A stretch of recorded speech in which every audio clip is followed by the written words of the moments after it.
Hello everyone. Today we're going to talk about XING Motors from iFlight. Check this out. I posted this on my Instagram channel about 2 weeks ago, or maybe 3 weeks ago. I wanted to do a video a while back, but I've been so busy. I posted this motor, said a few comments on it, and next thing you know, I had 16,000 views of the thing. So it turned out to be very popular. People really like how it looks, and yeah, it's quite fantastic. The first time I saw it online, I was like, what the heck? Looks like Barney pooped on the motor. But in person it looks so much better. Of course you're watching it through video now and you're probably like but no, it's a beautiful looking motor. And yeah, this one's pink, but they have other colors and the same sort of awesome build quality and awesome new ideas go into it, so it's the same thing. Now, as you can see, I've got more colors. For those that don't like pink, here are some nice blue ones with purple and yeah, it's kind of purple pink on top. And these guys here are 2208. These are 2207. And these are 2750 kV. So they're for a 4S build, where these are 2150 kb and will be used on a 5S build. But it doesn't stop there. Check this out. Now, the important thing to note is that I haven't flown any of these yet. I was basing these purchases on feedback from others. I have friends that are flying them. The feedback so far has been great. I haven't heard a single complaint. They all say they're very durable, magnets don't slip, they're very well made, they fly great, they're smooth, and yeah, they're super durable, and the price is right too, so that's important. However, up until recently, I just had them here so that I could start using them, but I hadn't put them on a build yet. Those are still pending, but here it is. This is the first one that actually gets those motors on a build, and I've been flying them. Yeah, I don't have more than 15 batteries on it, but I can prove that they fly really well. These guys here are the 2206, 1700 kV for 6S. This build, a FPV Flight Club Neutron, is a 6S. It's a very lightweight build, and the reason why I didn't go 2207 and I went 2206 was also to save weight. Which brings me to, as you can see, the shape of the motor has a bit of a curve. Most motors out there have a flat bell, and this one is curved. It does add more material, which also adds more weight, and the bearing is a 944. Regardless, they tend to be maybe 1 or 2 grams heavier than most motors in the same size, including motors with a 944 bearing. But granted, that extra weight goes in the thicker bell, which also makes them really durable from what I hear. So it is a small, very small tax to pay to have a very durable motor and very durable bearing. Usually when you go with a bearing that's a 944, you're at about a 1 gram depending on the motor design, and then this bell as well seems to add like another gram, so they're about 2 grams heavier. But as you can see, this is one of the original designs, which had a very simple color scheme, just gray sort of machine on the side and then the awesome red machine on top. It's only recently they started adding these splatter colors. This motor came out first. But I've been flying it on Flight 1, which has a very sensitive gyro, as all you know, but the firmware is also very good at filtering. It's flying really, really well. I'm super impressed with it. It's a lower KV, 1700. Some people are flying 1800, 1850, even 1900 on 6S, but I'm very happy with this based on the fact that it's a very lightweight build, running a 1000 milliamp hour 6S battery. But I'll tell you more. So this is basically done. This is going into a series very soon. I've been racing something else, but now that I know that one works, it's gonna be raced very soon as well. Let's look a little bit further, a couple of details on these. There are a few videos on YouTube already. This is nothing new. I should have released this video 2 weeks ago, but like I said, I've been very busy.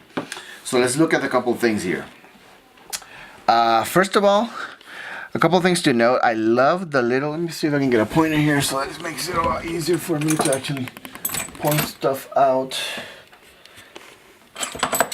Okay, so it has this sort of notch here in the base that kind of holds the wires down. I like this because if they get pulled at any angle from a broken arm, for example, they don't tend to yank on the copper wires down here. Yes, it adds some weight, but I've broken a few motors already where on other brands where these wires get yanked off because there's nothing holding them down. These guys spared at nothing as far as making a good looking motor goes. I mean, purple wires, red wires, silver wires on the other guy, not just your standard, you know, black wires or sometimes red wires. It's very creative.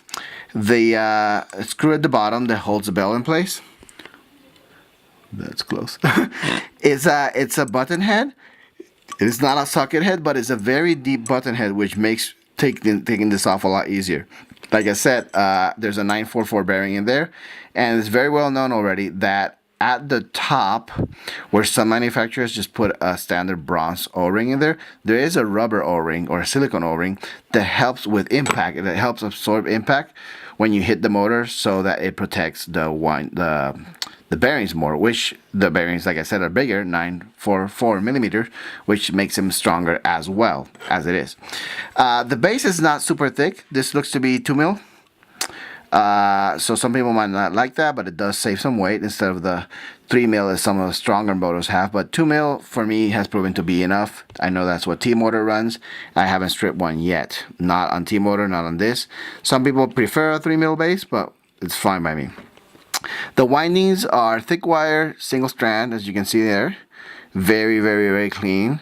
And the magnets are the typical curved magnets that a lot of the high-end motors are running, and the air gap seems to be very, very close. Not as notchy as a Brother Howie motor, but you can tell that the gap is very close. And you can also see how the material is considerably thicker for the bell than on other motors, which should make this a great race motor. If you impact the metal gate, I normally kill a motor because it bends in. This one, I hope it holds a lot better.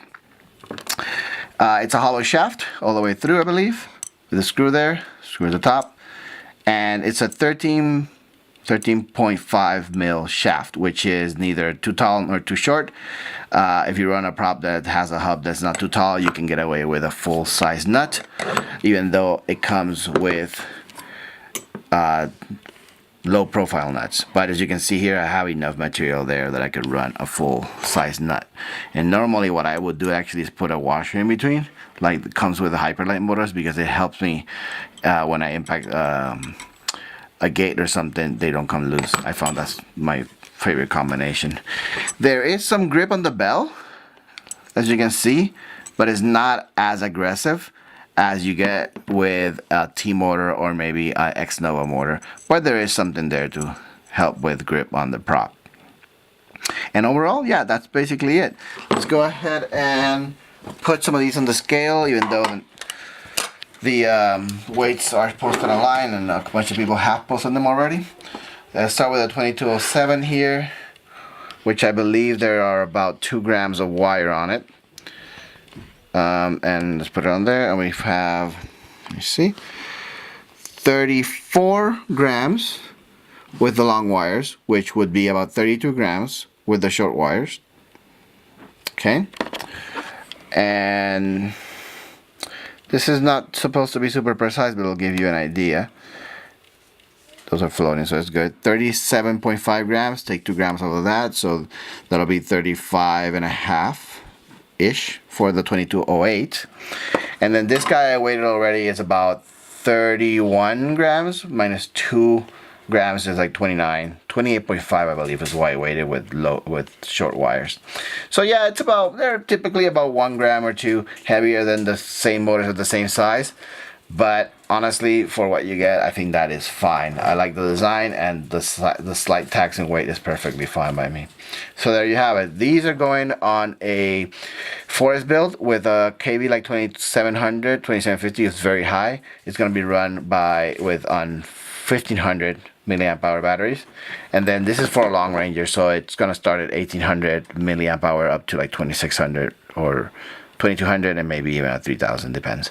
So for a 7 to 6 inch like Super G, so it's going to be on. They should have enough torque. And there we have it. Oh, one more thing. They do come in these boxes that are very similar to T-Motor. I spoke to T-Motor. They told me they don't make them. I don't know who makes them. I'm pretty sure they're kind of upset about them using this box because I don't know anybody else that does. So I don't know about the whole industry drama. I would have kind of liked to see. Oh, this is actually a T-Motor, but I would have liked to see him on something not this, simply because I don't know. It's kind of like these are super original, so I would have liked to see him on a box that is not copying T-Motor, in my opinion. But they're fine. It comes with all the hardware and screws and nut. It does not come with an extra bottom screw. My pointing out, T-Motor does. These don't. But as long as you're careful taking them out, you shouldn't strip them. Should be fine. There you have it. XING Motors.